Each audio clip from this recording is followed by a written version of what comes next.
Bonjour à tous et bienvenue dans Smart Patrimoine. Smart Patrimoine, l'émission qui vous accompagne chaque jour dans la gestion de vos finances personnelles à 13 h sur Bismart. Au sommaire de cette édition, nous commencerons comme d'habitude avec patrimoine thématique. Un patrimoine thématique consacré tous les lundis aux thématiques immobilières. Nous ferons en l'occurrence le point avec Séverine Amat, porte-parole de Se Loger, sur la perception des loyers par les propriétaires et par les locataires. Un sujet qui fait notamment écho à l'inflation surveillée de près par le gouvernement et les banques centrales. Nous nous intéresserons ensuite aux différents mécanismes de transmission qui existent pour transmettre son patrimoine directement à ses petits-enfants. Un sujet sur lequel nous aurons le plaisir d'être accompagnés par Bastien Baron, conseiller en gestion de patrimoine et fondateur de Justae Gestion Privée, et Antoine Huret, notaire associé chez Morel Darleux Notaire. Bienvenue à vous tous qui nous rejoignez. Smart Patrimoine, c'est parti.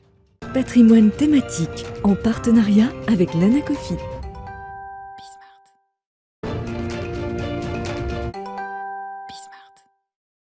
Et nous commençons comme tous les lundis donc avec un patrimoine thématique consacré à la thématique immobilière. Et on va se demander ensemble comment les locataires, mais aussi les propriétaires, perçoivent les loyers d'une location. Et plus largement, quelles sont les craintes ou en tout cas les questionnements des propriétaires souhaitant mettre leurs biens en location. Pour en parler, nous avons le plaisir d'être en duplex avec Séverine Amat, porte-parole du groupe Se Loger. Bonjour Séverine Amat.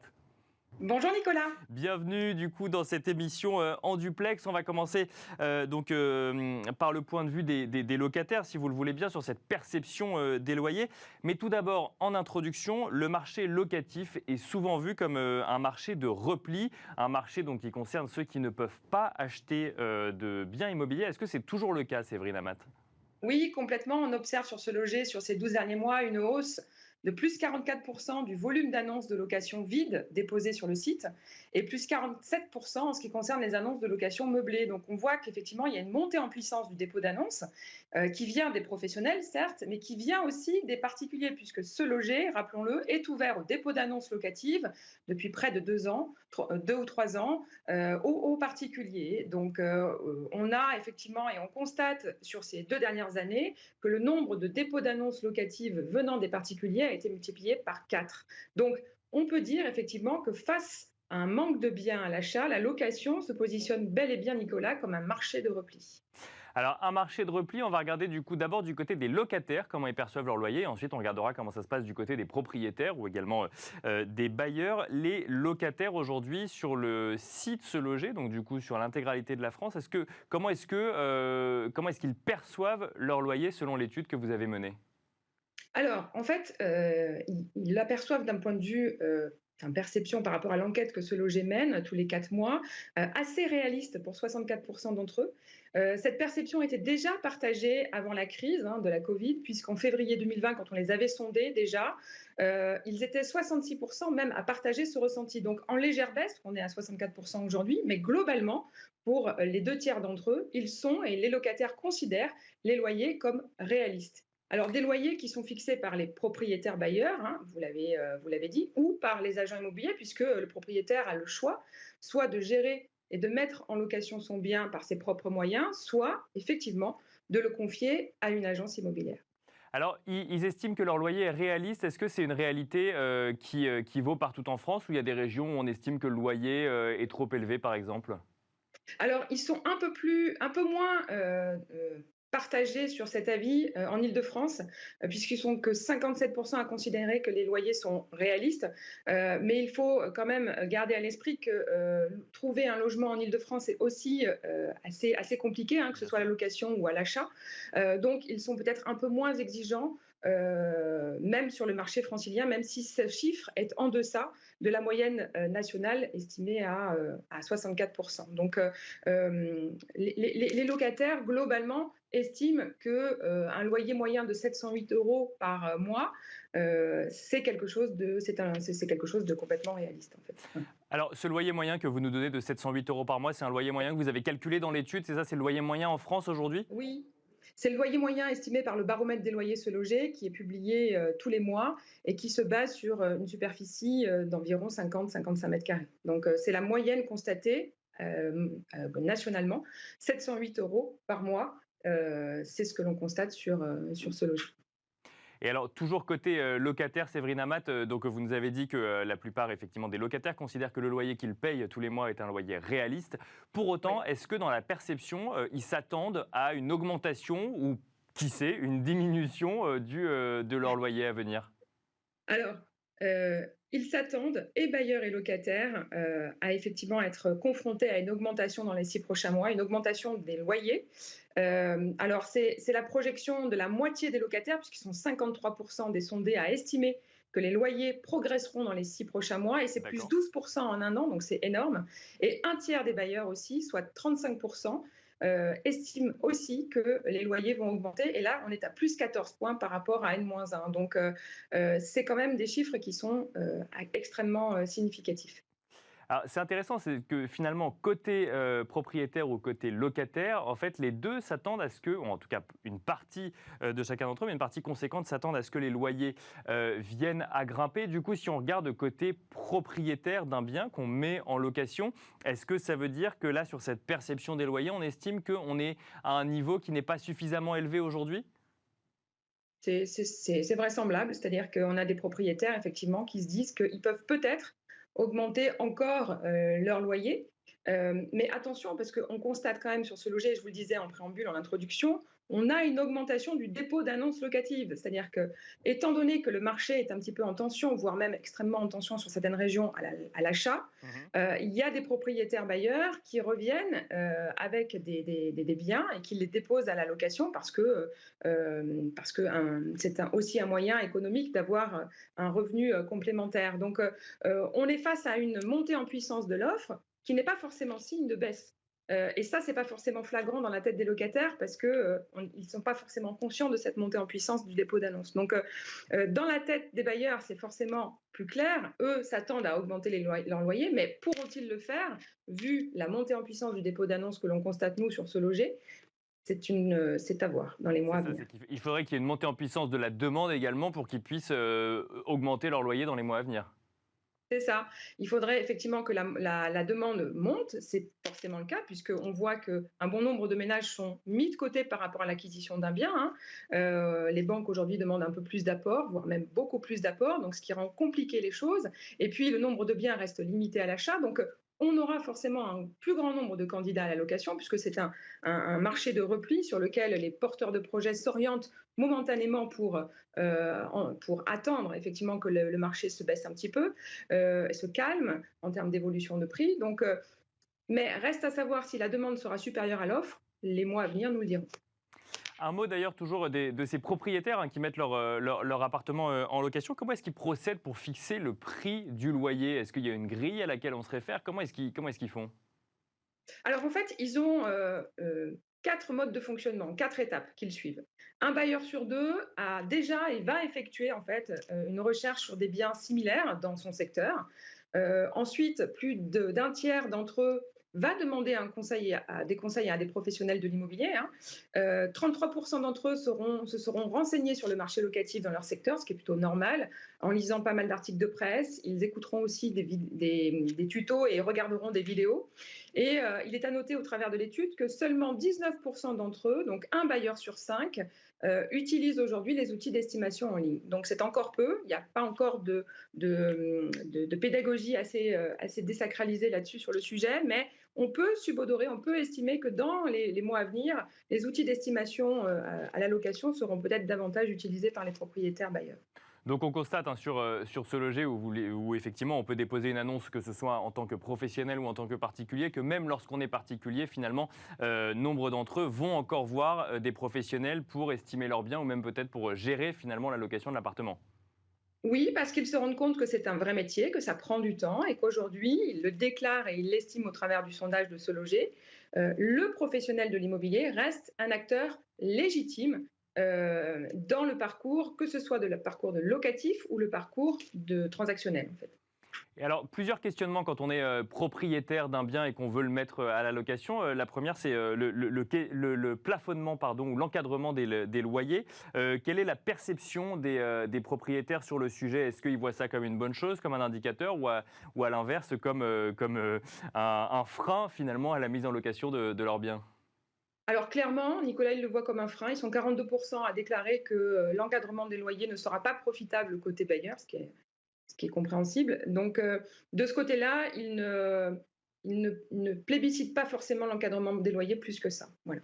Ça, c'est ce qu'il déclare au travers de la dernière enquête. Et alors, autre crainte d'un propriétaire bailleur, crainte qu'on entend assez régulièrement, c'est cette protection du locataire et donc cette non-protection du propriétaire face à un risque d'impayé. Et un sujet d'autant plus d'actualité que nous venons de rentrer là depuis quelques jours dans la période de trêve hivernale. Est-ce que ça fait peur aux propriétaires, ça, concrètement, dans les chiffres, dans l'étude que vous menez, Séverine Amat? Oui, ça continue à faire peur quelque part parce qu'ils sont près de 3 bailleurs sur 10, donc 27% pour être précise, à déclarer et avoir déjà été personnellement confrontés à des impayés de la part de leurs locataires. Alors, c'est un score qui est stable depuis une baisse qu'on a constatée il y a un an, puisque il y a un an, on était à 29%, donc ça baisse et ça continue à baisser, puisque en février 2020, ils étaient 37% à avoir été confrontés à un problème d'impayé. Donc,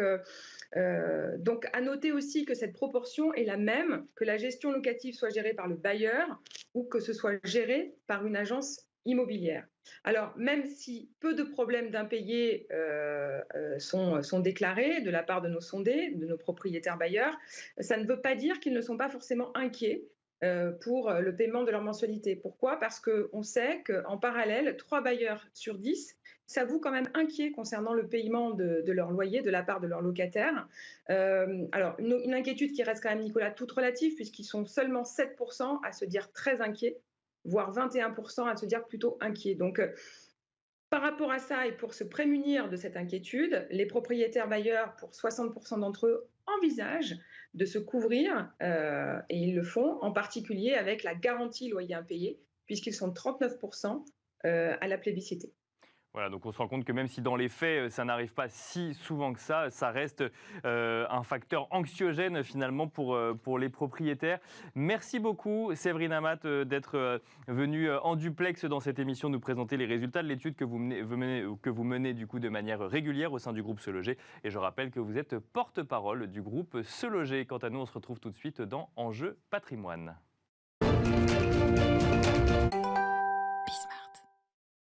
Et on enchaîne à présent avec Enjeu Patrimoine, où nous allons tenter de décrypter les mécanismes de transmission et d'héritage, alors que le sujet de la transmission directement à ses petits-enfants revient de plus en plus. En effet, avec l'allongement de la durée de vie, lorsque l'on prépare sa succession, les enfants qui peuvent légitimement en bénéficier sont souvent eux-mêmes déjà en milieu, voire fin de carrière, voire même parfois à la retraite, et ont en tout cas passé les premières années de vie professionnelle, où l'apport financier d'un héritage peut venir aider à acheter une résidence principale ou financer des études d'enfants. Pour autant, est-ce que le fait de transmettre son héritage directement à ses petits-enfants est une demande récurrente? Et si c'est le cas, comment l'anticiper? Nous en parlons avec Bastien Baron, conseiller en gestion de patrimoine et fondateur de Justae Gestion Privée. Bonjour Bastien Baron. Bonjour Nicolas. Bienvenue sur ce plateau et nous en parlons également avec Antoine Hurel, notaire associé chez Morel Darleux Notaire. Bonjour Antoine Hurel. Bonjour Nicolas. Bienvenue sur ce plateau également. Peut-être première question avec vous Antoine Hurel. En tant que notaire, vous voyez du coup, vous accompagnez les familles dans ces sujets de succession. Est-ce que vous voyez que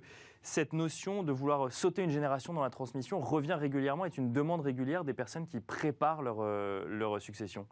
Oui, effectivement, c'est un thème d'actualité. Tous les jours, on reçoit des clients dans nos bureaux pour se poser la question de la transmission de leur propre patrimoine.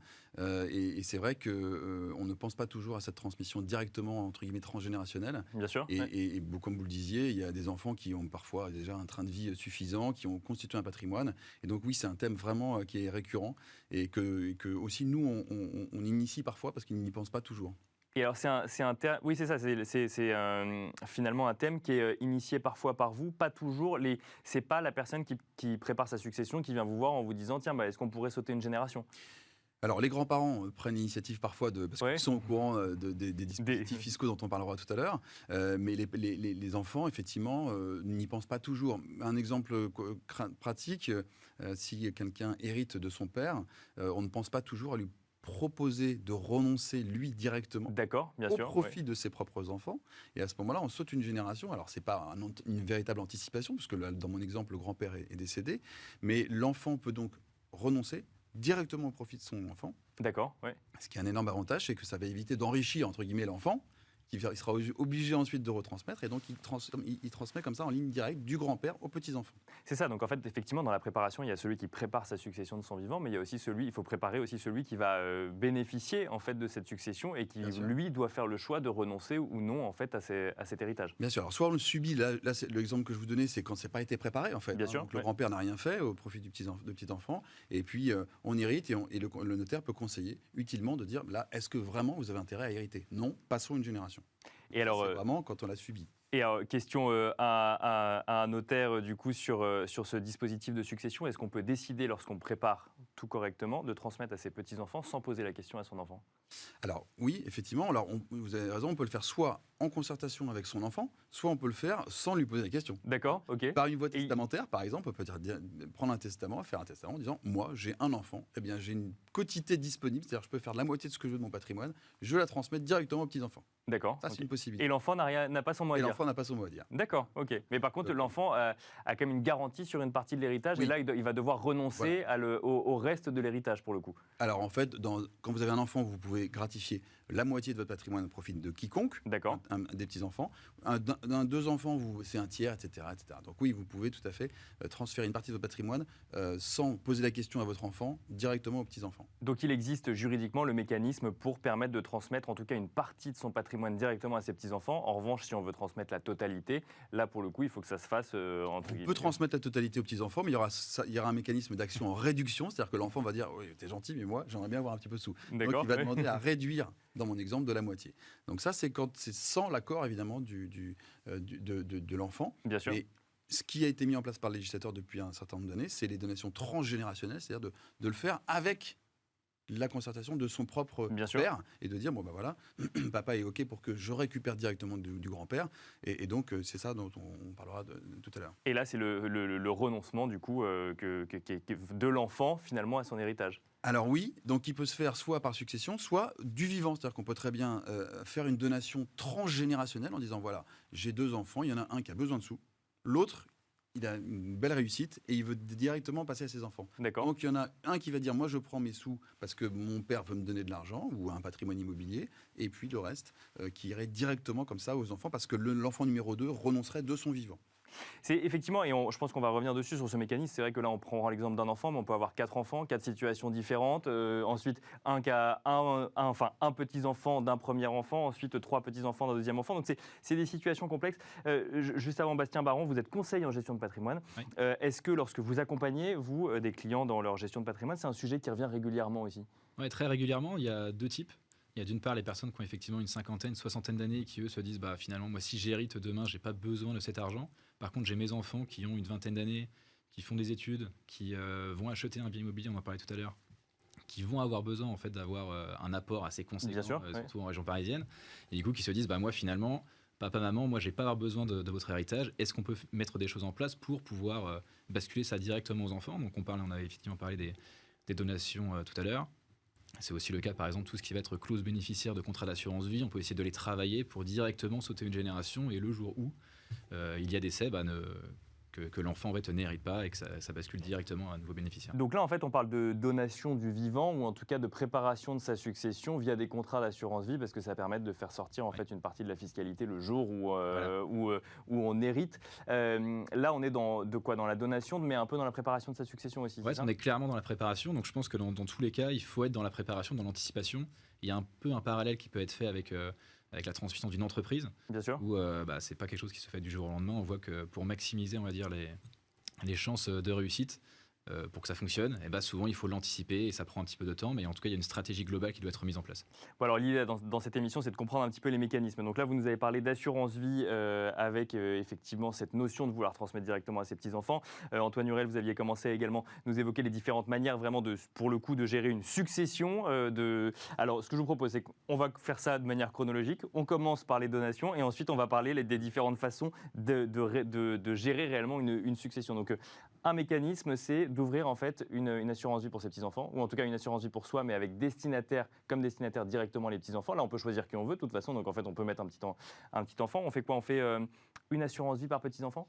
On voit deux types. Il y a aussi, alors il y a les grands-parents qui sont un petit peu avertis, qui vont donner dès la naissance du petit enfant. D'accord. Pour que lui ouvre un contrat d'assurance vie à son nom. Donc, évidemment, c'est les parents, les représentants légaux qui vont ouvrir un contrat d'assurance vie au nom de l'enfant, avec souvent ils vont mettre un pacte adjoint en plus, avec potentiellement une clause d'inaliénabilité pour que l'enfant ne puisse pas toucher à cet argent avant ses 25 ans. D'accord. Ça existe. D'accord. Et sinon, on a même souvent les grands-parents ont eux-mêmes déjà un ou des contrats d'assurance vie, et c'est juste la clause bénéficiaire qu'on va modifier, parce que les enfants leur ont dit bah, j'en aurais pas forcément besoin.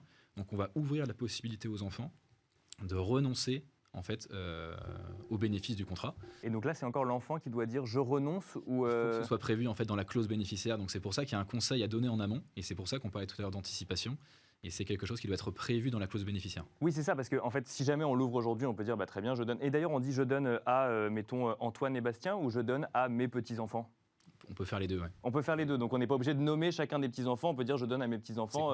C'est plutôt conseillé, mais si on a un nouveau, par exemple, qui naît... Oui, c'est ça, c'est qu'il peut y avoir une naissance. Exactement, il y en a un, il en manque un, du coup. Il en manquera, oui, si au moment du décès, effectivement, il y en a un qui naît par la suite, mais donc si je comprends bien, ensuite, c'est les parents qui ouvrent ou en tout cas, peut y avoir l'assurance vie ouverte par chacun des enfants, ou alors effectivement l'assurance vie ouverte par les grands-parents. Oui. Et là, en fait, on va changer la clause bénéficiaire parce que on n'aura pu en ouvrir une pour ses enfants il y a 20 ans, puis finalement on se rend compte qu'il faut que ce soit pour les petits-enfants. Et là, il faut appeler les enfants en disant bah, attendez, attention, je change la clause bénéficiaire, c'est plus vous qui êtes bénéficiaire. Non, souvent ça vient des enfants. C'est les enfants qui vont dire bon bah je suis pas certain d'avoir besoin de cet argent, donc dans la clause, modifiez-la un petit peu pour me laisser la possibilité de renoncer.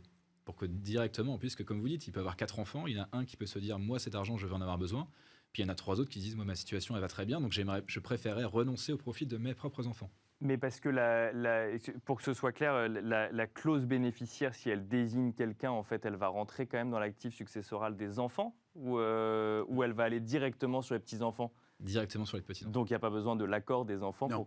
Non, il n'y a pas besoin de l'accord des enfants. Il n'y a pas besoin de l'accord des enfants, il n'y a pas besoin du souscripteur ni du bénéficiaire, heureusement. C'est caché. Hein. D'accord. L'assurance vie, c'est ce qu'on appelle une stipulation pour autrui, ça veut dire c'est un contrat, c'est de l'épargne, et puis juste à la fin, il y a une clause bénéficiaire. Mais la clause bénéficiaire, on la change comme on veut. D'accord, ok. Mais par contre, effectivement, il vaut mieux qu'il y ait des discussions familiales quand même sur le sujet et que l'idée vienne quand même normalement de ceux qui vont être lésés, entre guillemets, à la fin.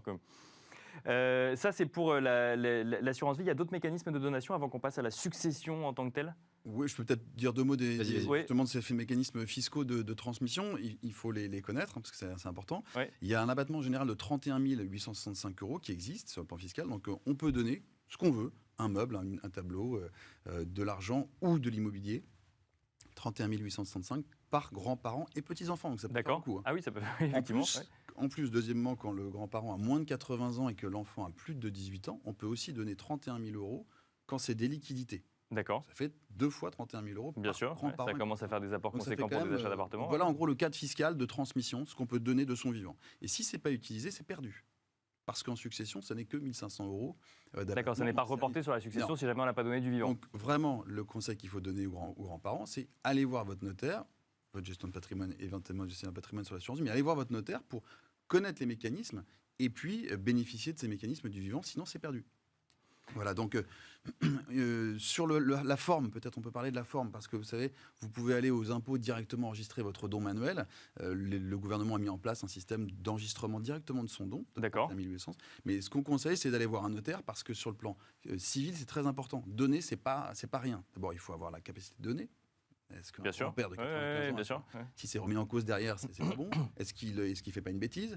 Et puis surtout, comment on peut orienter le don? On peut donner des charges. Qu'est-ce que tu fais de l'argent? Tu n'en auras pas le droit avant tel âge. Et tout ça, c'est pas possible sur un don fiscal, un imprimé fiscal. C'est possible avec le conseil du notaire qui va sécuriser la transmission. Donc ça, c'est très important. Donc faire en sorte, par exemple, que le don serve à tel ou tel effet, notamment, par exemple, pour l'achat d'une résidence principale, ou pour financer des études, et pas pour financer une vie quotidienne sur les 5 prochaines années. Exactement. On peut parler aussi de la donation d'usufruit temporaire. On n'en parle pas aussi. Enfin, c'est très, très mal connu. Là, c'est l'inverse. C'est de dire j'ai des revenus, moi, en tant que grand-père.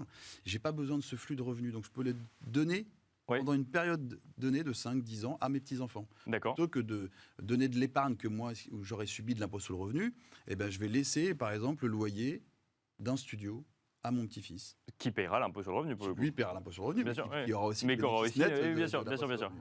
Donc voilà, tout ça en fait cumulé entre les techniques d'assurance vie, les transmissions de son vivant, les 31 865 dont on bénéficie x2, ça fait beaucoup d'argent quand on a 3-4 petits-enfants.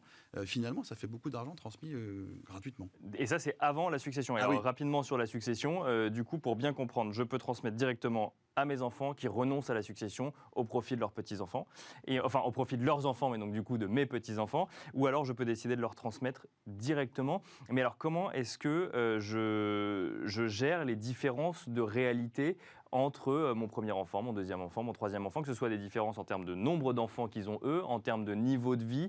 Est-ce que le testament peut être suffisamment précis dans cette gestion, ou il y a quand même un cadre global ?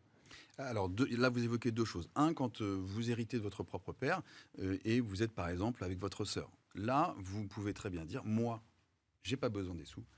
Ma sœur en a besoin. Donc, à ce moment-là, je renonce, mais je renonce totalement. Je ne peux pas en prendre un peu et en laisser... Donc, c'est 50-50, ma sœur, moi, et ensuite, par contre, moi, ou je prends tout, ou je renonce à mes 50. Voilà, mais là, on le subit. Puis, assurance vie, pareil, comme le disait Bastien, on peut très bien, à ce moment-là, renoncer à profit de son assurance vie, si c'était prévu dans le contrat, et aller directement aux enfants. Donc, c'est ça. Donc, si jamais on était bénéficiaire de son assurance vie, on peut renoncer, et ça repasse finalement directement à ses enfants. Oui, tout à fait. Du coup, là, l'intérêt, c'est qu'on peut avoir plusieurs contrats d'assurance vie, et on peut renoncer à un ou deux sur les 3 ou 4 dont on est bénéficiaire. Donc ça laisse un petit peu plus de marge. D'accord. Donc le fait de renoncer à la succession, là c'est vrai qu'on renonce à la totalité. Donc c'est quand même un petit peu plus compliqué. Ah oui, c'est intéressant donc, parce qu'on peut préparer effectivement un contrat d'assurance vie pour ses enfants et dire par contre tu renonceras au reste au profit de tes propres enfants. Bien sûr, bien sûr. Ouais. Donc en fait, il y a vraiment deux hypothèses. Un, on n'a rien fait, mais il y a toujours des mécanismes de renonciation au dernier moment. Succession et assurance vie. Bien sûr. Et puis le conseil, c'est justement de le faire de son vivant. C'est votre thème, anticiper. Donc il faut aller voir les spécialistes, il faut aller voir les notaires, les gestionnaires patrimoine, pour le faire. Et avec vraiment quand même beaucoup de mécanismes. On revient à la donation du fruit temporaire, c'est vraiment quelque chose qu'il faut conseiller. Quand vous avez des gens qui disent j'ai mon IFI, je paye beaucoup d'impôts sur le revenu, et puis il me reste ça, pourquoi pas donner à des enfants ou des petits-enfants qui ont 30 ans et qui en ont besoin aujourd'hui. Et pour conclure, Bastien Barouin, alors si on regarde votre clientèle jeune, c'est une clientèle qui... Compter là-dessus, c'est toujours complexe à dire parce qu'effectivement, on ne compte pas vraiment là-dessus, mais qui de plus en plus arrive avec un apport potentiellement, ou en tout cas une anticipation d'apport. C'est des sujets qui sont discutés en famille ou... Non, en fait, ce qu'on voit beaucoup aussi, c'est que les grands-parents, maintenant, quand ils donnent à leurs enfants, c'est souvent, ils vont donner de l'immobilier ou de la nue propriété, etc., quelque chose qui n'est pas forcément concret. Et en fait, ça leur plaît en fait, de donner à leurs petits-enfants qui, eux, vont faire quelque chose immédiatement. Bien sûr, oui. C'est-à-dire, c'est soit ça va être un d'avoir projet, un impact dans leur vie. Un impact immédiatement, donc ça leur plaît. Donc souvent, c'est des...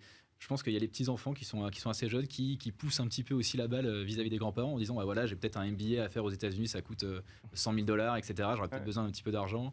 J'aimerais entrer dans la vie active et m'acheter mon premier appartement.